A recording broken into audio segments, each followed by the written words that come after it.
देख रहे हैं चंद्र टाइम्स और आपके साथ मैं प्राची सिंह। 15 अगस्त को ही क्यों आजादी का दिन मनाते हैं?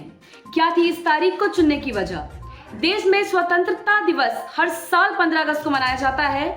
15 अगस्त 1947 ये वो दिन है जब हमें आजादी मिली। आपको बता दें कि आजादी आधी रात के समय मिली थी। 15 अगस्त के दिन ही हम आजादी का ये दिन मनाते हैं। जानिए इसके पीछे की रोचक कहानी क्या है, क्यों इसी दिन आजादी का जश्न मनाते हैं, ये दिन ही आजादी देने के लिए क्यों चुना गया। पहले साल 1930 से लेकर 1947 तक 26 जनवरी के दिन भारत में स्वतंत्रता दिवस के रूप में मनाया जाता था। इसका फैसला साल 1929 में हुए भारतीय राष्ट्रीय कांग्रेस अधिवेशन में हुआ था, जो लाहौर में हुआ था। इस अधिवेशन में भारत ने पूर्ण स्वराज की घोषणा की थी। इस घोषणा के बाद सविनय अवज्ञा आंदोलन के लिए भारतीय राष्ट्रीय कांग्रेस द्वारा भारतीय नागरिकों से निवेदन किया गया था। साथ ही साथ भारत की पूर्ण स्वतंत्रता तक आदेशों का पालन समय से करने के लिए भी कहा गया। उस समय भारत में लॉर्ड माउंटबेटन का शासन था। माउंटबेटन ने ही निजी तौर पर भारत की स्वतंत्रता के लिए 15 अगस्त का दिन तय करके रखा था। बताया जाता है कि इस दिन को वे अपने कार्यकाल के लिए बहुत सौभाग्यशाली मानते थे। इसके पीछे दूसरी खास वजह यह भी थी कि दूसरे विश्व युद्ध के दौरान 1945 में 15 अगस्त के ही दिन जापान की सेना ने ब्रिटेन के सामने उनकी अगुवाई में आत्मसमर्पण कर दिया था। माउंटबेटन उस समय सभी देशों के संबंध सेनाओं के कमांडर थे। लॉर्ड माउंटबेटन की योजना वाली 3 जून की तारीख पर स्वतंत्रता और विभाजन के संदर्भ में हुए बैठक में भी यह तय किया गया था।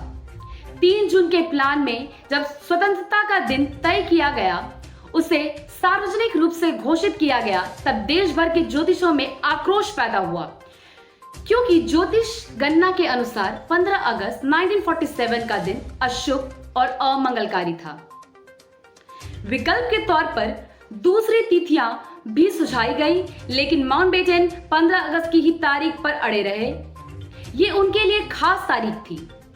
आखिरी समस्या का हल निकालते हुए ज्योतिषों ने बीच का रास्ता निकाला। फिर 14 और 15 अगस्त की मध्य रात्रि का समय सुझाया और इसके पीछे अंग्रेजी समय का ही हवाला दिया गया। अंग्रेजी परंपरा में रात 12 बजे के बाद नया दिन शुरू होता है। वहीं हिंदी गणना के अनुसार नए दिन का आरंभ सूर्योदय के साथ होता है। ज्योतिषी इस बार पर अड़े रहे कि सत्ता के परिवर्तन का समापन 48 मिनट की अवधि में संपन्न किया जाए, जो कि अभिजीत मुहूर्त होता है। यह मुहूर्त 11:51 से शुरू होकर 12:15 तक पूरे 24 मिनट तक की अवधि का था। यह भाषण 12:39 तक दिया जाना था। इस तय समय सीमा में ही जवाहरलाल नेहरू को भाषण देना था। शुरुआती दौर पर ब्रिटेन द्वारा भारत को जून 1948 तक सत्ता हस्तांतरित किया जाना प्रस्तावित था। फरवरी 1947 में सत्ता प्राप्त करते ही लॉर्ड माउंटबेटन ने भारतीय नेताओं से आम सहमति बनाने के लिए तुरंत श्रृंखलाबद्ध बातचीत शुरू कर दी, लेकिन सब कुछ इतना आसान नहीं था, खास कर तब जब विभाजन के मामले पर जिन्ना और नेहरू के बीच द्वंद्व की स्थिति बनी हुई थी। एक अलग राष्ट्र बनाए जाने के लिए जिन्ना की मांग ने बड़े पैमाने पर पूरे भारत में सांप्रदायिक दंगों को भड़काया और हर दिन हालात बेकाबू होते गए। निश्चित ही इन सब की उम्मीद माउंटबेटन ने नहीं की होगी, इसलिए इन परिस्थितियों ने माउंटबेटन को विवश किया कि वह भारत के स्वतंत्रता का दिन 1948 से 1947 तक एक साल पहले ही पूर्व स्थगित कर दे। साल 1945 में दूसरे विश्व युद्ध के खत्म होने के समय ब्रिटिश आर्थिक रूप से कमजोर हो चुके थे और वे इंग्लैंड में स्वयं का शासन भी चलाने में संघर्ष कर रहे थे। ऐसा भी कहा जाता है कि ब्रिटिश सत्ता लगभग दिवालिया होने की कगार पर थी। महात्मा गांधी और सुभाष चंद्र बोस की गतिविधियां इसमें अहम भूमिका निभाती है।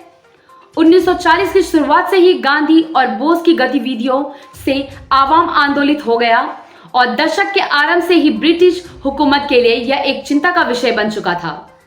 ऐसे ही अन्य जानकारी के लिए देखते रहें चंद्र टाइम्स। धन्यवाद।